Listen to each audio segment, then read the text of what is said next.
बीडमध्ये अखेर प्रत्यक्ष रेल्वे सुरू झाली आहे आणि 35 वर्षांचा संघर्ष या ठिकाणी संपलाय आणि या संघर्षाला अखेर यश आलंय। पण रेल्वे शुभारंभाच्या कार्यक्रमात मंचावरच श्रेयवाद सुद्धा दिसलाय। मंत्री पंकजा मुंडे आणि खासदार बजरंग सोनावणे यांच्यामध्ये टोले आणि शाब्दिक जुगलबंदी कशी रंगली पाहूया त्यावरचा हा खास रिपोर्ट। बीड जिल्ह्यातल्या जनतेने मला निवडून दिलं, त्याचं काम करण्याचा सालकरी गडी म्हणून मी प्रामाणिक प्रयत्न करतोय। आतापर्यंत मी जवळपास 16 मीटिंगा घेतलेल्या आहेत। आपली रेल्वे आजपर्यंत आपल्याला इथं आलेली आहे। नांगरला कोणी, पेरणी कोणी केली आणि कापणीच्या वेळी आमचे बाप्पा आले। निमित्त बीडमध्ये रेल्वे आल्याचं होतं, पण शुभारंभ कार्यक्रमाच्या मंचावर श्रेयवाद दिसला। बीडचे शरद पवारांच्या राष्ट्रवादीचे खासदार बजरंग सोनावणे यांनी आपण सालगडी म्हणून काम करत असल्याचं सांगत रेल्वेसाठी 16 बैठका घेतल्याचं म्हटलं। त्यानंतर मंत्री पंकजा मुंडेंनी नांगरलं कोणी, पेरलं कोणी आणि कापणीला बाप्पा आले असं म्हणत टोला लगावला। बीड जिल्ह्याचा खासदार म्हणून मुख्यमंत्री महोदय ज्या दिवशी शपथ घ्यायच्या अगोदर पण रेल्वेच्या बैठका लावायचं काम केलं। तुमच्या सर्वांच्या आशीर्वादानं बीड जिल्ह्यातल्या जनतेने मला निवडून दिलं, त्याचं काम करण्याचा सालकरी गडी म्हणून मी प्रामाणिक प्रयत्न करतोय। मी रेल्वेचा ट्रॅक टाकण्याच्या मागे मीटिंगा घेऊन आजपर्यंत रेल्वेच्या जीएम पासून चीफ इंजिनियर पर्यंत, मिनिस्टर पर्यंत, बोर्डाच्या अध्यक्षापर्यंत आतापर्यंत मी जवळपास 16 मीटिंगा घेतलेल्या आहेत। आणि ही सुद्धा तुम्ही दिलेल्या ताकदीच्या जीवावर सर्व जनतेचे आभार मानायचे। आणि त्या बैठकामधून काय फलित झालं तर आपली रेल्वे आजपर्यंत आपल्याला इथं आलेली आहे। तत्कालीन मुख्यमंत्री आदरणीय विलासराव देशमुख साहेब यांच्या सरकारने अर्धा हिस्सा द्यायचं कबूल केलं आणि तत्कालीनचे रेल्वे मंत्री असतील लालू प्रसाद यादव आणि शरद पवार साहेब यांच्या नेतृत्वाखाली त्यांनी दोघांनी संयुक्तरित्या त्यावेळेस मंजुरी दिली आणि प्रत्यक्ष कामाला सुरुवात 12च्या नंतर झाली। मी आदरणीय सीएम साहेबांना म्हणलं, एक वेळ माझं नाव नाही घेतलं तरी चालेल, पण आमच्या प्रीतम ताईचं नाव आवर्जून याच्यामध्ये घ्या। 10 वर्ष ही रेल्वे प्रत्यक्षात उतरली। म्हणजे बाप्पा तुम्ही तर खूप भाग्यवान आहात। नांगरलं कोणी, पेरणी कोणी केली आणि कापणीच्या वेळी आमचे बाप्पा आले। पण आम्हाला आनंद आहे की तुम्ही रेल्वेला आणखी विकासाकडे नेण्यासाठी प्रयत्न करतात। त्याच्यासाठी सुद्धा आम्ही तुमच्या पाठीशी खंबीरपणे उभं राहिल्याशिवाय राहणार नाही। मगाशी उल्लेख झाला, केशर काकू क्षीरसागर असतील किंवा आमचे नेते गोपीनाथराव मुंडे साहेब असतील, यांनी या रेल्वेचं स्वप्न केवळ बघितलं नाही, तर मुंडे साहेबांनी या रेल्वेचं स्वप्न प्रत्यक्षात आणण्याकरता एक मोठा संघर्ष देखील केला। आणि म्हणूनच आज मी असं म्हणू शकतो की हा पितृपक्ष चाललेला आहे। आपण अखरपक म्हणतो, पितृपक्षामध्ये आपल्या पितरांना काहीतरी अर्पण करायचं असतं, त्यांच्या आवडीच्या गोष्टी त्यांना द्यायच्या असतात। आमच्या मुंडे साहेबांच्या आवडीचा विषय काय होता तर बीडची रेल्वे होती, ती आज आम्ही त्यांना या ठिकाणी अर्पण करतोय। 1995 पासून बीड ते अहिल्यानगर रेल्वे मार्गासाठी हालचाली झाल्या, पण जवळपास 30 वर्ष रेल्वे सुरू होण्यासाठी लागली। त्यामुळे पालकमंत्री अजित पवारांनी 6 खासदारांची नावं घेत एवढी वर्ष लागत असतील तर ही चिंतेची बाब असल्याचं म्हटलं। मला तर आज इतकं वाईट वाटलं की मी सहज विचार करत होतो, केशर काकू क्षीरसागरांच्या काळात भूमिपूजन झालं, त्याच्यानंतर रजनीताई पाटील खासदार झाल्या, नंतर जयसिंगराव गायकवाड 2 वेळेला खासदार झाले, नंतर मुंडे साहेब 1 वेळेला खासदार झाले, नंतर अचानक ते आपल्याला सोडून गेले, त्यांना मी भावपूर्ण श्रद्धांजली अर्पण करतो।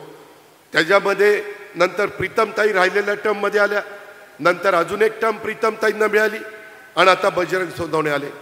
एवढे खासदार झाले तेव्हा कुठं आपली रेल्वे अजून पण पुढे जायची आहे।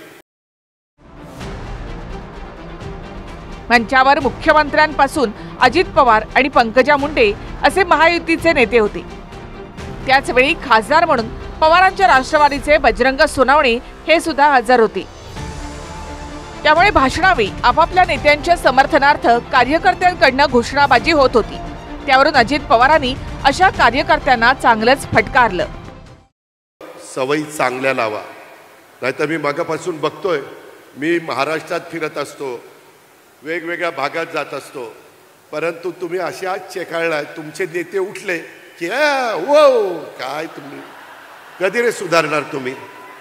परत मग मी बोललो की दादा आले आणि आम्हाला बोलले, अरे जग कुठं चाललंय, इतर देश कुठं चालले, इतर राज्य कुठं चालली, आपण जरा आत्मचिंतन आत्मपरीक्षण करा. कशामध्ये आपण वाद घालतोय, कशा करता समाजामध्ये तेढ निर्माण करता. अरे आपण सगळे माणूस आहेत, माणुसकी दाखवा.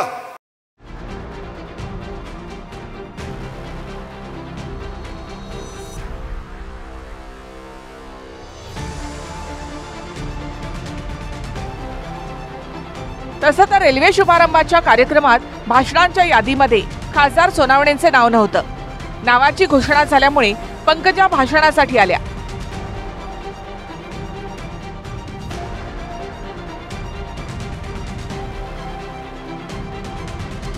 मात्र काही सेकंदात पंकजा पोडियमवरून परतल्या आणि नंतर बजरंग सोनावणे यांना भाषणासाठी संधी देण्यात आली.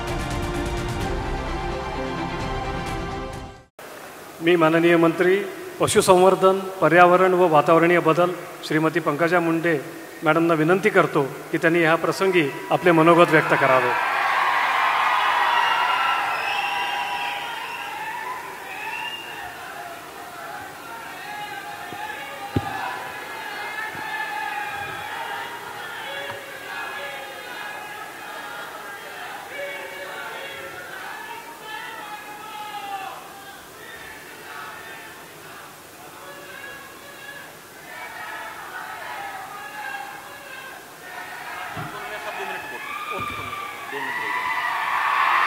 आदरणीय खासदार आज सोनवणे सर आता बोलतील. मला रेल्वेच्या अधिकाऱ्यांनी बोलताना का टाळलं माहित नाही, पण मुख्यमंत्र्यांनी दादानी बोलायला संधी दिली त्याबद्दल तुमचे आभार आणि तुमच्या जनतेचे सर्वांचे आभार. मंचावर ज्यांनी मार्गदर्शन केलं, ज्यांच्यासाठी मी परत तिकडे गेले आणि त्यांना मार्गदर्शन करायची संधी मिळाली, ते खासदार बजरंग बाप्पा सोनवणे. तर भाषणाच्या शेवटी अजित पवारांचं कौतुक करतानाच सोनावणे यांनी आपल्या वक्तव्यानं भुवया देखील उंचावल्यात. मला खासदारकीचं स्वप्न पडलं नव्हतं, पण अजितदादांचाही माझ्या खासदारकीमध्ये वाटा होता, असं सोनावणे म्हणाले. पंकजा मुंडेंनाच पराभूत करून सोनावणे खासदार झाले. माझ्यासारख्या एका शेतकऱ्याच्या कुटुंबात जन्मलेल्या व्यक्तीला आदरणीय मुख्यमंत्र्याच्या शेजारी बसायचा मान म्हणजे तुमचा सर्वांचा मान आहे, एवढं सांगतो. मला माझा हा मान नाही, मला कधी खासदाराचं स्वप्न दादा पडलं नव्हतं, पण सर्वांच्या कृपेने मी खासदार झालो, त्याच्या तुमचाही वाटा आहे. धन्यवाद, खूप खूप धन्यवाद.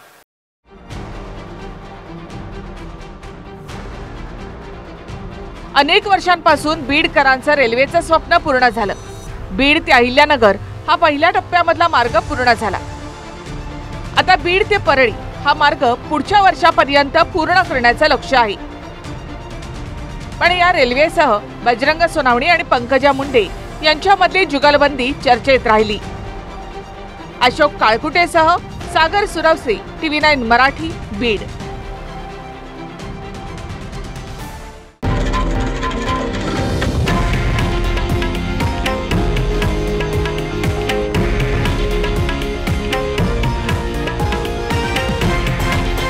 हे आहे देशातील नंबर 1 न्यूज नेटवर्क आणि आपण पाहत आहात TV9 मराठी, एकमेव.